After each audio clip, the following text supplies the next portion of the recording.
ఓం శ్రీమాత్రే నమః, శ్రీ గురుభ్యో నమః, శ్రీ లక్ష్మీ నరసింహాయ నమః. ఎవరైతే కటిక దరిద్రం అనుభవిస్తున్నారో, ఎవరైతే దరిద్రంతో బాధపడుతున్నారో, కష్టాల్లో అనుభవిస్తున్నారో, ఎంత పని చేసినా, ఎంత డబ్బు ఇంట్లోకి వచ్చినా ఆదాయం మీకు నిలకడగా లేదో, ఎవరైతే అనేక ఇబ్బందులు పడుతున్నారో, ఎవరైతే డబ్బు గురించి, ఆహారం గురించి ఇబ్బంది పడుతున్నారో, సమయానికి ఆహారం దొరకకుండా ఇబ్బంది పడుతున్నారో వారందరూ కూడా ఈరోజు దేవీ నవరాత్రులు, ఈ శరన్నవరాత్రులు అమ్మవారు చాలా ప్రసన్నంగా ఉంటుంది.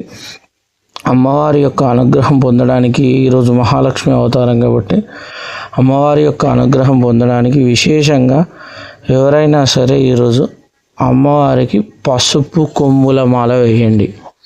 పసుపు కొమ్ములు ఉంటాయి, పసుపు కొమ్ములు అందులో గుండు కొమ్ములు విశేషం, లేదా పిల్ల కొమ్ములైనా పసుపు కొమ్ములైనా ఒక 16 సంఖ్య తీసుకొని, ఒక 16 కొమ్ములను సంఖ్యగా తీసుకొని వాటిని ఒక మాలగా కట్టి అమ్మవారికి ధారణ చేసినట్లయితే, ధరింపజేసినట్లయితే విశేష ఫలితాలు వస్తాయి. అదేవిధంగా అమ్మవారికి విశేషంగా మీ శక్తి కొలది క్షీరాన్నం అంటే పాలతో చేసినటువంటి అన్నం ఉడకబెట్టి అన్నంలో పాలు పోసి, 80 పైసల మందం అన్నం ఉడికిన తర్వాత కొన్ని పాలు పోసి ఆ పాలతో అన్నం ఉడికించి ఆ అన్నంలో బెల్లం కానీ చక్కెర కానీ వేసి ఇలాచీ పొడి అంటే కొంచెం ఇలాచీ పొడి వాసన ఉండాలి, అన్నం అంటే మంచి పరిమళం ఉండాలి కాబట్టి యాలకుల పొడి వేసి అమ్మవారికి దాన్ని మీకు శక్తి ఉంటే కాజు కిష్మిష్ లాంటి డ్రై ఫ్రూట్స్ వేసి అమ్మవారికి నైవేద్యంగా సమర్పించండి. ఈ పసుపు కొమ్మల మాల ధరింపజేయండి.